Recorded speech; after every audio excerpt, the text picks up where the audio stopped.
നമുക്ക് ഇന്നലത്തെ റിസൾട്ട് നോക്കാം. അഫ്സു ഇന്നലെ പുതിനയില നുള്ളിയിട്ട് അതിനെന്താ സംഭവിച്ച് നോക്കാം. അത് അവൾക്ക് നല്ല ടെൻഷൻ ഉണ്ടായിരുന്നു. അവളിതിന് മുന്നേ എടുത്തപ്പോഴൊക്കെ കേടന്ന് പോയി എന്നൊക്കെയാണ് അവൾ പറഞ്ഞത്. നമുക്ക് നോക്കാം.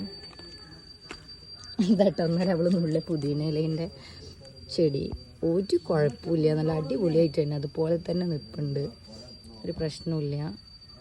അപ്പോൾ വെറും വിജാതി അന്ധവിശ്വാസങ്ങൾ കൊണ്ട് നടന്നിട്ടുണ്ടെങ്കിൽ നമ്മൾ അപ്പോൾ അത് അവൾ എൻ്റെ അടുത്ത് നുള്ളി തരാൻ വേണ്ടി പറയുമായിരുന്നു. ഇതിമെന്ന് കുറച്ച് എടുത്ത് തരുമോ ചോദിക്കണം. അപ്പോൾ ഞാൻ ചോദിച്ചാൽ എന്താ നീ എടുത്താൽ പറ്റില്ല എന്ന് വെച്ചപ്പോൾ അവൾ എടുക്കുമ്പോഴൊക്കെ അങ്ങനെ സംഭവിച്ചിട്ടുണ്ട് എന്നിട്ടാണ്. അപ്പോൾ പിന്നെ ആ അന്ധവിശ്വാസം അങ്ങോട്ട് തീർന്നിട്ട് വെറുതെ അനാവശ്യമായിട്ടുള്ള കാര്യങ്ങൾ നമ്മൾ കൈ തട്ടി അങ്ങനെ ചെടികൾ നശിച്ചു പോകുന്നില്ല ആരെ കൈ നട്ടിയാൽ. അപ്പോൾ വെറുതെ ഇതുപോലത്തെ കാര്യങ്ങളൊക്കെ പ്രചരിപ്പിച്ച് നമ്മളെ ഒരു പോസിറ്റിവിറ്റി ഇല്ലാണ്ടാക്കരുത് നമ്മൾ.